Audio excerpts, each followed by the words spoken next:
Hello दोस्तों, राधे राधे। कैसे हो आप सब? आशा करती हूँ आप सभी अच्छे होंगे। स्वागत है आपका फिर से एक नए ब्लॉग में। तो यहाँ ब्लॉग शुरू हुआ है सुबह के 10 बजे से। सुबह वाले काम सारे हो चुके हैं, पोछा लगाना रह गया था। सुबह वाले काम मतलब कि बच्चे स्कूल जा चुके हैं, नहाना धोना पूजा, बस इतना ही हुआ है सुबह में, मतलब इतना ही कर पाई हूँ। और थोड़ी सी धूल डस्टिंग वगैरह साफ़ कर लिया। अब लगा लेती हूँ मैं यहाँ पर पोछा, क्योंकि झाड़ू लगा चुकी थी।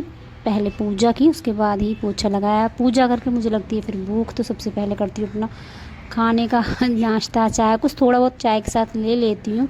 ये नहीं कि मैं पेट ही भर कर खाती हूँ, लेकिन चाय नहीं पी पाती हूँ मैं खाली पेट। तो चाय के साथ कुछ ले लिया था, उसके बाद ही लगी मैं काम में। क्योंकि फिर काम करते रहो, छोटे दिन है, कब 1-2 बज जाते हैं पता ही नहीं चलता, इतना काम फैल जाता है घर में। और यहाँ सारी अच्छे से सफाई करने के बाद सोचा आज बैठ कर ही पोछा लगा देती हूँ, क्योंकि अब जो पोछा लगाना पड़ता है वो मुझे बिल्कुल सूखा सूखा, जैसे कि बस पोछा अच्छे से धुला और अच्छे से निचोड़ कर ही लगाना पड़ता है। क्योंकि वाइपर से बहुत ही कम पोछा लगाती हूँ सर्दियों में।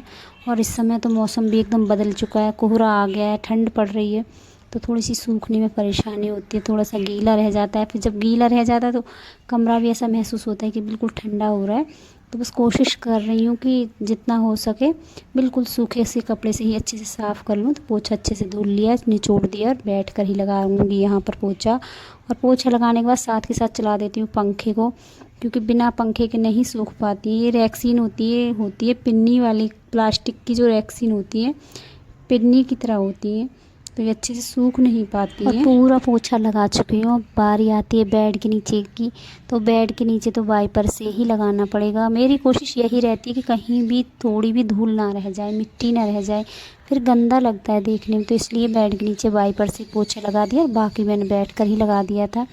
और बहुत ही तेज़ी से स्पीड से मेरा चल रहा है यहाँ पर फ़ैन पंखा, ताकि पूरा घर अच्छे से सूख जाए। उसके बाद जब सूख जाएगा तो बंद कर दूँगी। तो मैं ये सारा झाड़ू पोछा का काम तो जब ही करती हूँ जब बच्चे स्कूल चले जाते हैं, क्योंकि सुबह तो झाड़ू निकल जाती है, और उसके बाद जो काम रह जाते हैं जब बच्चे स्कूल चले जाते हैं, उसके बाद आराम से सारे काम करने के बाद ही मैं पोछा लगा पाती हूँ। अब कुछ दिनों से तो सारा रूटीन ही बदल गया है घर के काम करने का, और घर भी इतना ज़्यादा गंदा हो गया था, तो अभी समेटने में नहीं आया है। और अभी 2 से 3 दिन पहले मैंने धुले थे गेहूँ, जिसका कि मैं वीडियो नहीं बना पाई। आजकल वीडियो बनाने का भी मन नहीं करता है, क्योंकि घर के इतने सारे काम होते हैं, ऐसा लगता है बस फटाफट काम कर लूँ तो वीडियो रहने दूँ। तो इसलिए मैंने जल्दी जल्दी सारे गेहूँ धुले। सबसे पहले उनको सारों को नीचे से लेकर आई, 2 बाल्टी गेहूँ नीचे से लेकर आई, टंकी से निकाल कर फिर धुले। और अब ये अच्छे से सूख चुके हैं, तो आज इनकी बारी है मशीन पर जाने की। तो छान कर मशीन पर भेज दिए थे। तो बाहर बैठी थी, वही मैं आपको दिखा रही थी कि मेरे बैठे हुए भी इतनी सारी गिलहरियाँ, चिड़िया, पक्षी मतलब दाना चुग रहे हैं। तो गेहूँ तो अच्छे से सूख गए थे, मशीन पर भी भेज दिए, क्योंकि अब आगे आगे मौसम और भी ज़्यादा ख़राब होगा, तो गेहूँ धुलने का तो कोई सवाल ही नहीं है। तो सोचा है, कोशिश की है कि मतलब जनवरी तक आटा पिसवा लेती हूँ। तो बस गेहूँ मैंने भेज दिए थे। उसके बाद कोई ब्लॉग नहीं बनाया, छत की सफाई की और अपने जो काम थे वो किए। और शादी की वजह से कपड़े इधर उधर हो ही जाते हैं। ये सेप में आप देख सकते हो अलमीरा में कितने ज़्यादा कपड़े भरे पड़े हैं, सारे गर्म कपड़े हैं, परी के ही सारे कपड़े लगे हुए हैं। तो ये सारी अलमारी पहले मैंने खाली की, उसके बाद पूरे एक एक कपड़े लगाए, क्योंकि सर्दियों के कपड़े जो होते हैं उनको इतनी ज़्यादा सारी जगह चाहिए होती है। और गर्मियों के कपड़े बड़े आसानी से थोड़ी सी जगह में आ जाते हैं, लेकिन सर्दियों के कपड़े, बिस्तर, ये सब कुछ इतना सारा हो जाता है कि कुछ भी समेटने में नहीं आता है। तो बस रात के सुबह उठते ही सबसे पहले आज मैंने यही काम किया था कि पूरी अलमारी को अच्छे से सेट किया था। उसके बाद नहा धोकर मंदिर गई। उसके बाद सोचा आज लगा देती हूँ पर्दे मशीन में, क्योंकि पर्दों में इतनी ज़्यादा लाइट आ गई थी, तो सोचा ये भी काम आज कर ही लेती हूँ। दिन समय भी है, अभी बच्चे स्कूल दोनों जा चुके हैं, नहाने धोने का काम जो था वो हो गया, तो मशीन लगा देती हूँ। सारे बिस्तरों के जितने भी बिस्तर थे उनके सभी के कवर निकाले, तकियों के कवर निकाले, बेडशीटें बदली, सारे पर्दे निकाले, घर के रजाई के कवर, कंबल के कवर सब निकाल कर मशीन लगा दी, और सबको धोकर भी सुखा दिया। ये देखो सभी कपड़े मेरे धुल चुके हैं। कुछ कपड़े भी मशीन में लगातार चल रहे हैं, जिनको कि मैं हाथ से धुलूँगी। कुछ कपड़ों का क्या है कि बीच बीच में कपड़े देख लेती हूँ, बीच बीच में अंदर का काम देख लेती हूँ, अंदर बाहर दोनों तरफ मुझे चलना पड़ रहा है। जब बाहर से मशीन की आवाज़ आती है तो बाहर जाती हूँ, अंदर आती हूँ तो अंदर के काम समेट लेती हूँ। तो बस बाहर कुछ कपड़े तो धोकर आ गई हूँ, उसके बाद फिर से मशीन में कपड़े लगा कर आ गई हूँ और अब कर लेती हूँ यहाँ की सफाई थोड़ी बहुत, क्योंकि यहाँ अभी कुछ नहीं कर पाई। बेडशीट को अच्छे से झाड़ कर साफ़ करूँगी।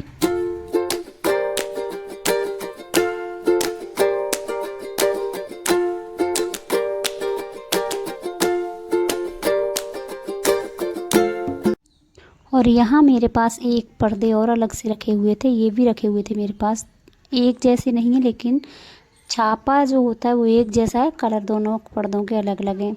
तो जब मैंने मशीन में कपड़े लगा दिए थे तो सोचा ये वाले पर्दे लगा कर देखती हूँ कैसे लग रहे हैं, लेकिन मुझे तो कुछ ख़ास पसंद नहीं आ रहे हैं। महरून वाले फिर भी अच्छे लग रहे थे, लेकिन ये चॉकलेटी वाले पर्दे अच्छे नहीं लग रहे थे। तो अभी तो नहीं, लेकिन शाम को इनको हटा दूँगी, वापस वही पर्दे लगा दूँगी जो कि इसमें लगे हुए थे। और ये 2 दिन का ब्लॉग एक साथ है। आप सोचोगे अभी थोड़ी देर पहले ही मैंने झाड़ू पोछा किया था, लेकिन ये 2 दिन का ब्लॉग एक साथ है। जितनी भी डस्टिंग होनी थी वो हो चुकी है, उसके बाद एक बार फिर से झाड़ू निकाल देती हूँ। पोछा रह जाएगा तो पहले सारे कपड़े धुलूँगी, क्योंकि लाइट आ रही है लगातार। और अभी आपने देखा होगा ज़्यादा समय नहीं हुआ है पर्दे धुलाई करे हुए मुझे। अभी दीपावली पर ही सफाई की थी मैंने घर की और पर्दों की। लेकिन मैं आपको एक बार पानी ज़रूर दिखाऊंगी पर्दों का, कितना गंदा पानी है। क्योंकि एक तो शादी थी, शादी के समय इतने लोग आते जाते हैं, कौन कहाँ हाथ साफ़ करेगा, कहाँ पहुँच देगा, पता नहीं चलता। दूसरा, ऊपर का एरिया गंदा इतनी जल्दी होता है, इतनी जल्दी गंदा होता है कि धूल इतनी ज़्यादा आती है, धूल मिट्टी। और गांव में लोग धानों के जो पूरे होते हैं उनको कटवाते हैं, तो उसकी वजह से बहुत ही ज़्यादा धूल मिट्टी आती है, जिसके कारण इतना गंदा हो ही जाता है। और ये देखो इस कलर के हो गए थे पर्दे, पर्दों का जो पानी है वो देखो आप, कितना गंदा पानी है इस समय। और आज तो जगह ही नहीं बची, इतने ज़्यादा कपड़े धुले थे, कुछ बिस्तर सुखाए थे, कुछ कपड़े इतने सारे हो गए थे, बेडशीटें, चादरें, पर्दे, तकियों के कवर, जितने भी अंदर कपड़े थे सब लेकर आ गई। रजाइयों से कवर हटा दिए, कंबलों के भी कवर हटा दिए, क्योंकि आगे आगे मौसम और भी ज़्यादा ख़राब रहेगा, तो इस वजह से सोचा ये सारे कपड़े आज ही धुल देती हूँ। और आज मौसम भी अच्छा, धूप देख सकते हो कितनी अच्छी निकली हुई है, तो शाम तक सूख गए थे। तो वापस शाम को सबको वापस पर्दों को लगा दूँगी, रजाई के कवर रजाई पर, कंबल के कवर कंबल पर लगा दूँगी। फ़िलहाल तो अभी धुलाई चल रही है। और यहाँ बीच में जाकर एक बार अपनी सब्ज़ी को बना कर आ गई हूँ। आलू गाजर मटर मिक्स सब्ज़ी बना दी है। रोटी के लिए आटा लगा कर रख कर आ गई हूँ। बच्चे स्कूल से आ जाएंगे तो रोटी बनानी रह जाएंगी, क्योंकि एक साथ बहुत सारे काम लेकर चलने पड़ते हैं। एक हाउसवाइफ को देखना पड़ता है, कोई भी काम कैसे भी कम ना रह जाए या कोई काम बिगड़ ना जाए, सब चीज़ देखना पड़ता है। पतियों का भी देखना पड़ता है, बच्चों का भी देखना पड़ता है, घर को भी देखना पड़ता है। मतलब एक हाउसवाइफ को इतने सारे काम साथ लेकर चलने पड़ते हैं।